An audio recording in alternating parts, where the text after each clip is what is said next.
But consider that each of those 15,000 people was a life lived. They had loves and hopes and pains and passions just like yours. And they were born, they lived, and then they died. And it just seems like it's so incredibly unfair that we don't know their names at all. An entire life times 15,000 for one battle. And we have no idea who they are. It's almost like they may as well have never even lived. What matters long life? What matters is to leave something of ourselves behind in the world so that we can prove that we were here. Because of those 15,000 people who died in that one battle on that one day in that one corner of the world, there's no proof that they ever even lived. And that's modern times. Go back into ancient times. How many battles during the medieval era? How many battles in 1000 BC? How many, pre-civilizational humans were killed by a rock by some other warring tribe? And we have no idea. And when they died, perhaps their whole family line ended. All of these millenniums of generations that got them to that point. And a thinking person probably gets to that point where they ask, what was the point of all of it? Well, why? And then if that's the case, then everything that you go through every single day. This is what causes Hamlet to ask that question, to be or not to be. Should I live or should I die? That's the question. So then how do you spend the time?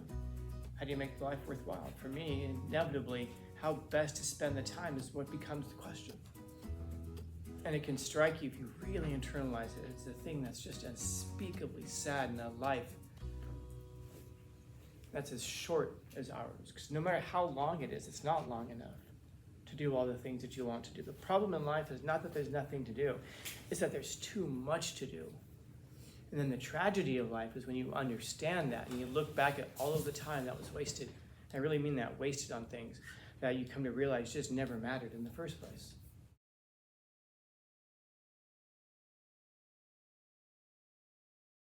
What year? 1974. What's the name of the book? The Denial of Death. Anything stand out to you guys about any of that information? Oh, he died that year. Yeah, he actually dies before the book comes out. Somebody finished it for him, or just No, published it? no, he finished it, but he died before it was published.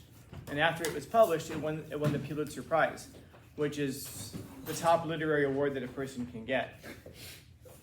So he writes this book, becomes incredibly popular, makes him really famous, but he's already dead. He died, I want to say he died like 6 months before the book came out. But he knew he was dying. He was writing this book, The Denial of Death. And I believe he had pancreatic cancer. He was diagnosed with it while he was writing the book. And the book essentially argues that all human activity at an unconscious level, so remember we have the conscious, the unconscious, the personal unconscious and the collective unconscious, but divided truly into two. We just have the conscious and the unconscious. All human activity at the unconscious level is motivated by a death terror, an instinctual awareness that we're going to die and then we'll be no more.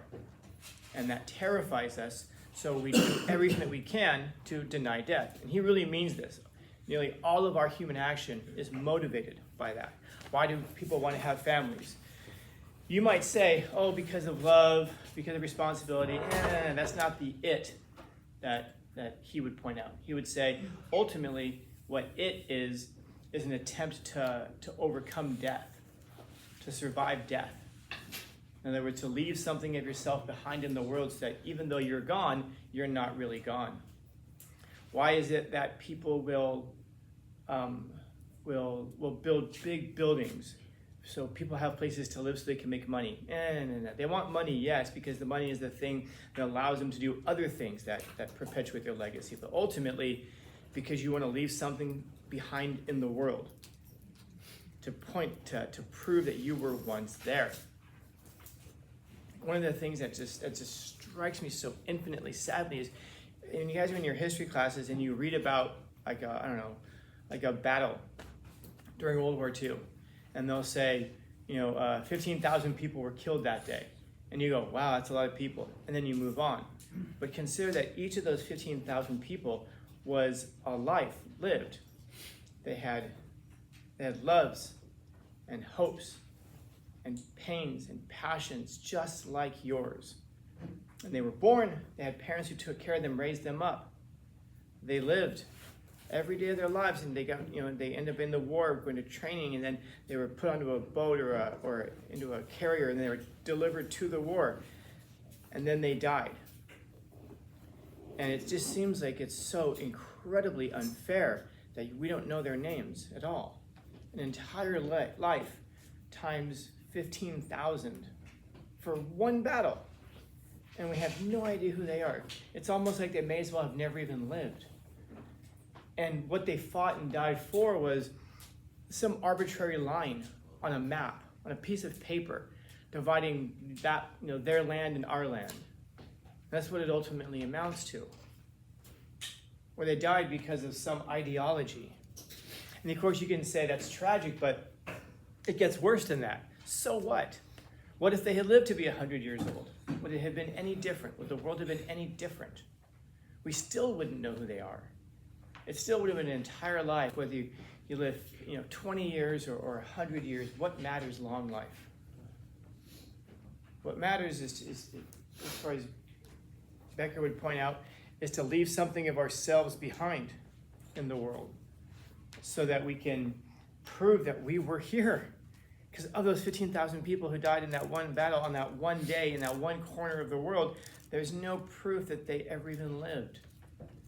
And that's modern times. Go back into ancient times. How many battles during the medieval era? How many battles in 1000 BC? How many, pre-civilizational humans were killed by a rock by some other warring tribe? And we have no idea. And when they died, perhaps their whole family line ended. All of these millenniums of generations that got them to that point. And a thinking person probably gets to that point where they ask, what was the point of all of it? Well, why? And then if that's the case, then everything that you go through every single day. This is what causes Hamlet to ask that question, to be or not to be. Should I live or should I die? That's the question.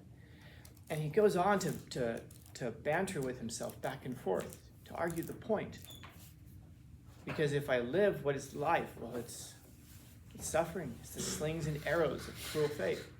And if I live, then what is it? If I die, though, what is it? And he says, but that's the rub, because in that dream of death, what dreams may come? What happens when you die? We don't even know.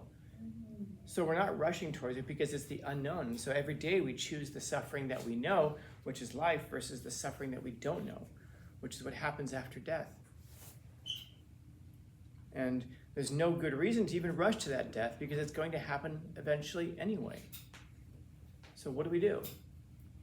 We find something that transcends the suffering a little bit and helps us to wake up today and to go to school and to go to work and to go home and repeat this cycle for 80, 85, 100. Some of people's cases I know 17 years, 18 years. And the only way, as far as Becker points out, is to make it worthwhile, is to leave something of ourselves behind to prove that we were here. We were here. I think a couple of you guys have me on Instagram. If you scroll down back to, I think it was 2020, right before they sent us off for the lockdown when they closed all the schools and everything like that. That was written on my board. We were here. I'm like, yeah. I have a picture of that. I threw it up on my Instagram. It just says, we were here. That's where it comes from. It was the last day right before we closed down the schools and everything. And of course, we know what chaos happened after that. But to prove that you were here. And to say that we don't really care about that, that's that denial. Because all of us care about it. Because wouldn't it be terrible if at the end of all of it, to have the suffering just not matter? Everything you've gone through not matter? And not even just the suffering, but even the good stuff too. Even the good things that you've done. Think about how much time you invest every single day. I mean, every time I sit down to read a book and I'm thinking, wow, I'm curious, I want to know this stuff. And I always have a mind that when I'm reading something or I'm learning anything, a mind to somehow transmit this to somebody else. When I'm reading a book, on my desk I have some books. If you guys ever see me over there reading, I'm not just reading because I'm curious. I am curious, infinitely curious. But I have to have a meaning greater than myself. And so I think about, I wonder how it is I could transmit this information to students, to people I meet, to friends, anybody. Usually it's to you guys.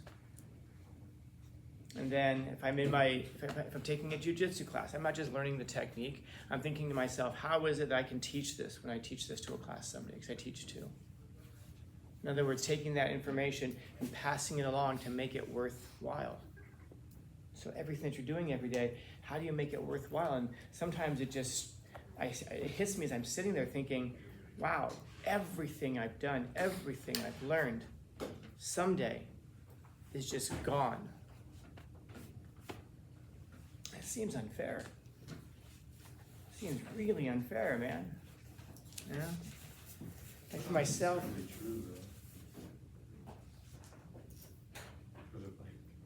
It's like if I remember like at least one of your lectures for the rest of my life, I mean, technically not everything you've learned or taught, like, it's gone. It's like 1%, 1/4%. I guess, but still, even still, a little piece of you would have gone. It's funny, I'm on Instagram every once in a while. I see a really brilliant thing that one of my former students posts. A comment, an idea, an observation. How do I know it's so brilliant? Why am I able to make that assessment that it's brilliant? Something you taught. Yeah, it came from me. It's almost a direct quote from something I told them or said to them or wrote to them or whatever. And how often did it ever have quotation marks around it and Scanlan at the end of it? Never. I've even given up on, sometimes I used to reach out and say, oh, hey, brilliant idea. I wonder where you got this from. And they almost invariably responded with things like, there's always one of two paths. Either, I don't know, it just came to me today, I was thinking about this. I'm like, oh, really?